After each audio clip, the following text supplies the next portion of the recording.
Glória a Jesus. Queridos meus irmãos, mais uma vez eu vos saúdo com a paz do Senhor.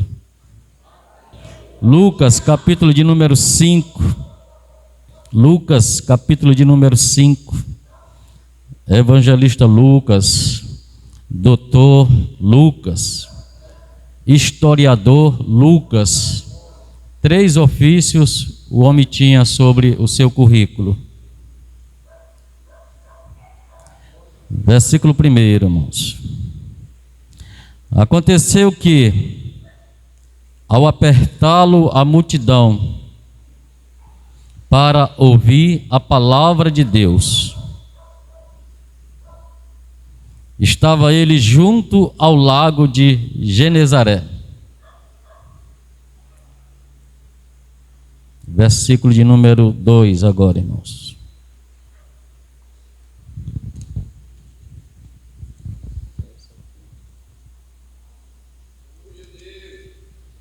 E viu 2 barcos junto à praia do lago, mas os pescadores, havendo desembarcado, lavavam as redes. Entrando em um dos barcos, que era o de Simão, pediu que o afastasse um pouco da praia, e assentando-se, ensinava no barco as multidões. Quando acabou de falar, disse a Simão: faz-te ao largo e lançai as vossas redes para pescar. E você diz amém. Podeis sentar, meus irmãos. O que nos chama a atenção no texto lido nessa noite é o versículo 3. Entrando em um dos barcos, que era o de Simão, pediu-lhe que afastasse um pouco da praia, e assentando-se ensinava do barco as multidões. Essa palavra, as multidões, é uma palavra tão significativa e importante para os nossos ouvidos, porque durante um período de 400 anos, irmãos, Israel ficou sem ouvir a palavra. Ou seja, do livro do profeta Malaquias até o Evangelho de Mateus, passou-se 4 séculos sem Israel ouvir a voz de Deus, que seja através de um profeta, que seja através de um pregador que Deus levantou durante esses 400 anos. Não.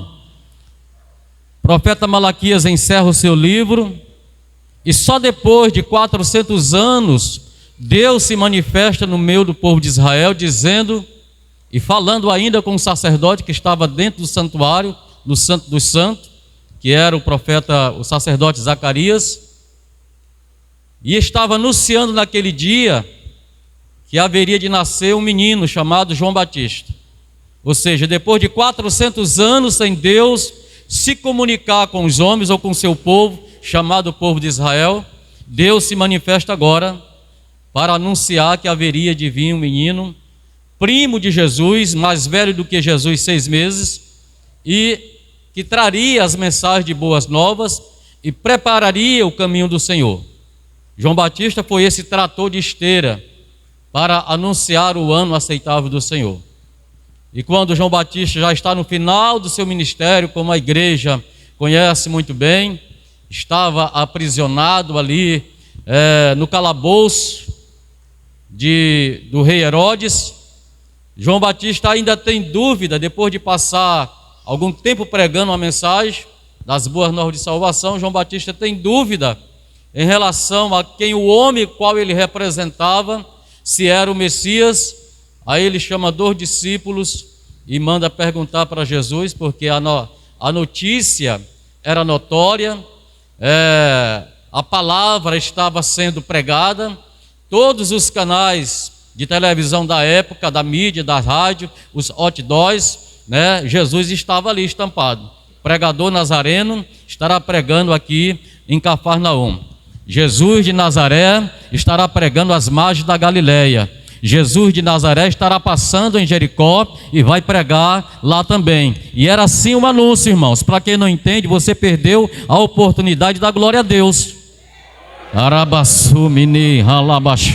Porque ele era o mais famoso agora. João Batista deixou de ser agora aquele que preparou o caminho. E agora Jesus entra no cenário da história, e você percebe aqui no texto em que nós lemos que Jesus agora vai pregar. Ele está numa polpa de um barco, e era o de Simão Pedro. E o texto está dizendo aqui que as multidões estavam ali para ouvir. E por que eu falei que havia uma lacuna durante 400 anos? Porque agora o povo está sedento para ouvir a palavra. Está aí o motivo daquela grande massa, daquela grande multidão estar reunido à beira da praia para ouvir a mensagem de Jesus, porque a sede espiritual estava dentro dele. E você pode até fazer um questionamento no seu pensamento: e João Batista não pregava também? Não pregou também? Muitos não aceitaram? Mas só que os discípulos foram lá para um João e disseram assim: olha, tem um aí que está pregando mais do que tu. Tem um que está pregando aí. Quem é? É Jesus de Nazaré. Veja só. E o próprio João disse, porque quando os discípulos começaram a enciumar que a notícia era notória em todo Israel, aí João Batista falou para ele: é necessário que ele cresça e que eu desapareça. Todos agora vão olhar para ele.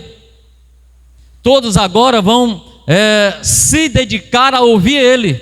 Não é mais eu, porque é ele que é o verdadeiro Messias. É ele a quem o povo de Israel agora vai ouvir. É ele agora o centro das atenções. E Jesus chamou a atenção de todos, irmão, daquela época. Para quem não sabe, irmão, lá em Israel passava peregrinos, forasteiros. Todos ouviam uma mensagem ou falar de Jesus. A mulher lá de Sidom, que era um país distante, veio até onde Jesus, se recorrer até onde Jesus. Senhor, a minha filha está horrivelmente endemoniada. Se o Senhor pode fazer alguma coisa, vai lá na minha casa, faz alguma coisa. Eu não aguento mais, eu estou sofrendo, eu estou terrivelmente atribulado com essa situação. E ela era de Sidom, de um país distante. E você conhece a história. Jesus determinou que a bênção dela estava sobre ela, porque a fé dela agora estava entrando em ação, e Jesus curou aquela menina. E Jesus não foi preciso ir lá, porque agora as atenções de todo o povo estavam sobre Jesus o Nazareno. E quando nós olhamos aqui, irmãos, versículo 3, entrando em um dos barcos, que era o de Simão, pediu-lhe que o afastasse um pouco da praia, e assentando-se, ensinava do barco as multidões. Por que o povo queria ouvir Jesus? Eles estavam sedentos. Por que o povo queria ouvir Jesus? A sua alma estava enferma para ouvir a mensagem de salvação, de libertação, de cura.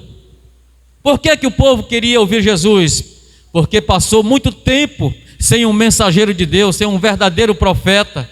E muitas pessoas até falaram: agora tem um profeta em nosso meio, agora nós temos um obreiro, nós temos um mensageiro, agora nós temos alguém que realmente Deus está usando ele. É verdade que Jesus arrumou muitos inimigos, é verdade.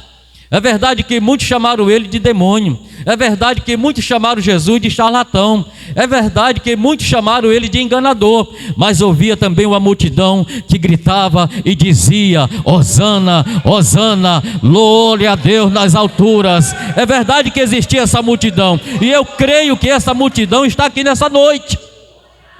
É verdade que as pessoas passam aí e não dão muito crédito, mas é verdade que tem um povo seleto também na terra, que louva a Deus, engrandece a Deus, como você está fazendo hoje. É verdade também, irmãos. É por isso que nós estamos aqui nessa noite. Passamos o dia no labor. Muitos levantaram 5, 4:30 da manhã. Muitos tiveram suas dificuldades, que muitos não sabem. E só Deus sabe como você chegou aqui nessa noite.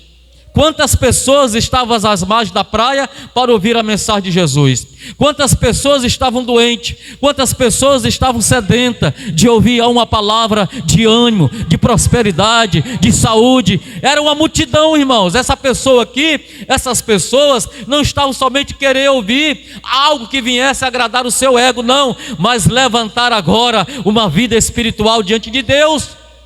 Imagine, irmão, 400 anos. Agora eu pergunto para você, imagine você passar 15 dias, um mês sem estar na casa de Deus, ouvindo uma palavra.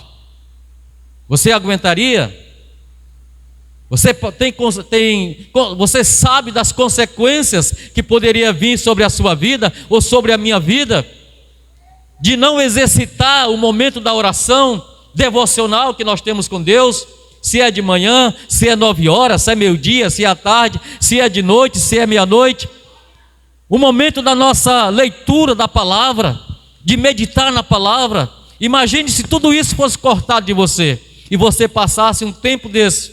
Agora imagine 400 anos sem ninguém ouvir a voz de Deus. Mas agora chegou o Messias que todos esperavam.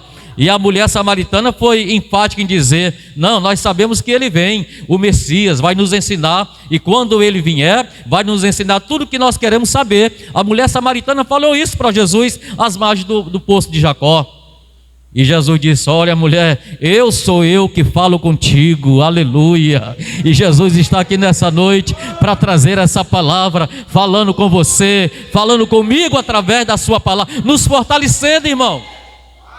400 anos não é 400 dias e nem 4 dias. Passou-se o tempo, por isso que essa multidão agora está às margens, querendo ouvir a voz do Mestre.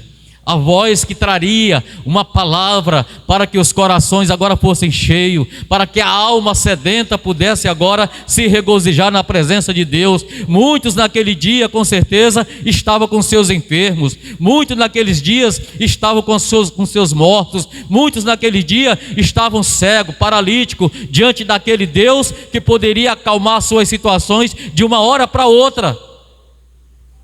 Quando nós olhamos nesse sentido, imagine quando Jesus estava caminhando com uma grande multidão em outra passagem bíblica, e de repente uma mulher ouve falar que Jesus está na cidade, e ela se esforça tanto, porque a Bíblia diz que ela estava com fluxo de sangue, e ela se esforça tanto para chegar até Jesus. Imagine o esforço. Agora imagine o tempo que muitos crentes passam sem vir à igreja. Imagine o tempo para tocar em Jesus, para sentir Jesus, para ouvir Jesus falar e para receber algo de Deus. É justamente isso que está acontecendo no século 21. E o pastor falou aqui agora há pouco, o pastor Itamar, falando do povo africano, da maneira cultural que eles têm, e ele engrandece a Deus, eles enaltecem a Deus, mas também tem muito sofrimento. Mas é debaixo de muito sofrimento que eles buscam a Deus também, porque Deus está dando oportunidade a cada nação sobre o globo terra, para todas as almas, para todas as vidas, independentemente de classe social, independentemente se você é rico, é pobre, se é preto, se é branco. Deus está dando uma oportunidade para todas as nações do planeta. Para quê, irmãos? O objetivo de Deus é a salvação da alma do homem. O objetivo de Deus é alcançar cada vida que se encontra perdida, sem Deus, sem paz e sem salvação. E por que nós podemos nos dar o luxo de não estarmos reunidos na casa de Deus? Nós não podemos fazer isso. Sabe por quê, meus amados? Porque a Bíblia diz que existe um leão 24 horas bramando como um leão, procurando quem possa tragar. E nas mínimas falhas, nas mínimas coisas que nós achamos que ele não vai encontrar uma brecha, ele encontra sim, e desmotiva muitos cristãos. Quantos crentes, quantas pessoas desmotivadas, desanimadas, caídas, abatidas, sofridas, estão por aí, irmão, na sarjeta. Quantas pessoas? E você está aqui se alimentando da palavra, porque essa mesma multidão que passou 400 anos, logo o ministério de João Batista já tinha encerrado, e agora Jesus tinha um período de 3 anos e 6 meses para poder, fazer com que as pessoas se convertessem a Deus. E agora Jesus entra no cenário, e a Bíblia diz que multidões aqui diante do mar estava para ouvir a palavra de Deus. Aí a Bíblia diz que quando acabou de falar, disse ao Simão: afasta-te ao mar e lançai a rede. Tempos depois, quando essa mesma multidão, e alguns dentro dessa multidão, tinham os curiosos, observando, que era justamente os inimigos que já ia fazer um complô, mais na frente, para querer acabar, matar, ou tirar a atenção de Jesus. Só que eles não puderam, porque a palavra chegou até dentro do palácio. E você vê que a Susana, irmã, mulher de um procurador de Herodes, se converteu também ao evangelho. Ou seja, dentro do palácio, dentro da fortaleza Antônia, para quem não sabe, a fortaleza do palácio onde Pilatos julgou Jesus e sentenciou Jesus à morte, chamava-se a fortaleza Antônia, no período daquele período que foi julgado Jesus.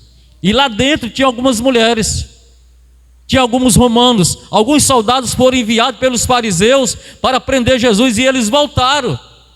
Porque quando chegaram lá, eles ficaram observando ali com os escudos, com a espada, com a lança, observando Jesus. Jesus pregando, curando, fazendo milagres e maravilhas. E eles voltaram. E aí, cadê o homem que eu mandei vocês buscar? Ninguém pode fazer nada com aquele homem, que nós fiquemos foi com medo de ser apredejado, de ver tanta coisa acontecer ali. Que é isso, irmãos? É a graça de Deus.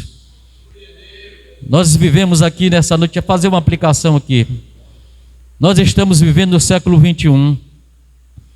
A Bíblia diz que Deus, lá no livro do profeta Amós 8:11, que enviaria fome sobre a terra, não fome de pão e nem sede de água, mas de ouvir a palavra de Deus. Muitas pessoas em muitas igrejas querem apenas alimentar o seu ego. Só que tem outra multidão que quer alimentar a sua alma, o seu espírito. Tem uma outra multidão que quer ir para o céu. E é por isso que eu creio que você está aqui nessa noite, porque você quer ouvir a palavra que alimenta a sua alma, que vai fazer prosperar nos pastos verdejantes. Você tem desejo de céu. Nós temos um dever de nos alimentarmos da palavra. Nós temos uma obrigação, cada um com as suas funções, se é pastor, se é presbítero, diácono, auxiliares, dirigente do ciclo de oração, se é regente de jovem, se é regente do ciclo de oração, cada um tem suas funções. Mas nós também temos a nossa obrigação de nos alimentarmos, que é essa palavra. Porque um dia essa palavra vai cessar.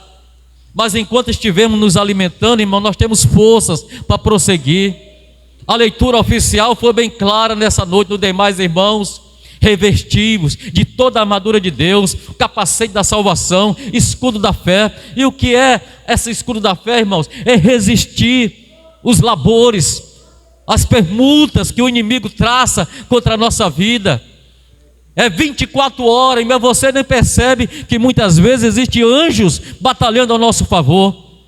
São setas, são dados inflamados que o inimigo lança contra a nossa vida. É uma situação, é alguma coisa, e muitas vezes nós não percebemos, mas Deus está nos livrando constantemente, e é por isso que você arrumou força para estar aqui nessa noite. É por isso que os obreiros estão aqui, não só pela questão de obediência ao pastor da igreja, mas é porque nós precisamos nos alimentar dessa palavra, irmãos. Quando nós não nos alimentamos, nós ficamos doentes. É a mesma coisa que nós passar 3 dias, 2 dias sem beber água, sem comer alguma coisa, nós ficamos desnutridos. E sem comer essa palavra, nós ficamos também desnutridos, porque ele alimenta a nossa alma, a palavra de Deus. Nós não podemos nos dar o luxo de não estar meditando na palavra. Precisamos meditar, precisamos estar juntos, reunidos, orando. Era assim que a igreja primitiva fazia, tendo comunhão uns com os outros, compartilhando o pão em casa, orando em todo o tempo. E essa igreja era uma igreja forte, era perseguida, mas ela não desistia da sua chamada. Era uma igreja que era perseguida, irmãos, e muitas vezes ameaça de morte. E nós nem sofremos isso, não estamos nem a ponto de chegar nisso pelo país que nós vivemos. Por isso, meus amados, não deixamos jamais de nos motivar de estar na casa de Deus, nos alimentando dessa palavra que é uma palavra viva e eficaz. Que Deus possa abençoar a sua vida em o nome de Jesus. Se você crê assim, você pode dizer amém? Deixa eu trazer aqui só, antes de passar para o pastor, já estou fechando a Bíblia aqui. A Bíblia diz, irmãos, que eles vinham, para pegar esse último ponto aqui, aquela multidão, outras multidões que seguiram Jesus, eles vinham para ouvir Jesus para ser curado dos seus males, das suas doenças. E aqueles que estavam acometidos de espíritos maus eram curados. A Bíblia diz, você sabe muito bem disso, conhece a história. Sabe o que a OMS diz nas suas pesquisas que fizeram recentemente? OMS, Organização Mundial da Saúde. São 350 milhões de pessoas doentes no planeta. Depressão, sabe? Essas doenças que hoje a gente se ouve falar, na minha época, quando eu era menino, eu ouvia, nem sabia nem o que era isso. Eu sabia o que era cachumba, né? Sabia o que era impinge, né? E outras doenças mais. Mas hoje, até no meio cristão, é o que se fala sobre depressão. Existe mais de 350 milhões no mundo. Temores, síndrome do pânico, pessoas que vivem com medo. Não pode ver uma sombra que ele já está com medo. Não pode ver um vulto que ele se espanta, se arrepia, sabe? E até no nosso meio. E eram essas pessoas que viviam doentes, precisando de cura, de milagre. E Jesus veio justamente para curar essas pessoas na época. Só que o tempo passou, a igreja está com essa responsabilidade. Os obreiros, pastores, missionários, evangelistas estão com essa responsabilidade de pregar a mensagem, dizer que Jesus liberta, que Jesus salva, que Jesus cura. Nós precisamos ter essas armaduras em nossa vida também. Que Deus possa vos abençoar com as mais ricas bênçãos do céu, em o nome de Jesus. Amém? Eu queria convidar a igreja em pé, por favor. Coloque a mão no seu coração. Que os obreiros estendessem a mão, as mãos ungidas que vocês têm para o nosso povo, para receber um fortalecimento, receber uma cura. Pense em algo que você precisa nessa noite. Jesus curou de longe e curou de perto, e Ele pode curar aonde quer que você esteja. O que é que precisa, irmão Cláudio? Motive a sua fé.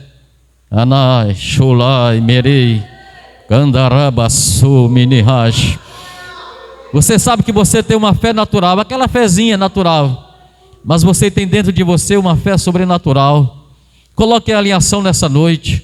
Receba a tua bênção, receba a tua vitória, receba a tua cura. Receba nessa noite aquilo que você precisa. Além de você se alimentar, você pode sair curado aqui nessa noite. Senhor meu Deus, oh aleluia, diante da tua palavra, papai querido, em o nome de Jesus, em meio à doença dos séculos que estamos vivendo ou vivenciando nesses dias, nós determinamos uma cura de milagre sobre a vida da tua igreja. Eu sei, meu Pai, que o Senhor conhece todo o nosso ser, até a minha vida que estou aqui falando.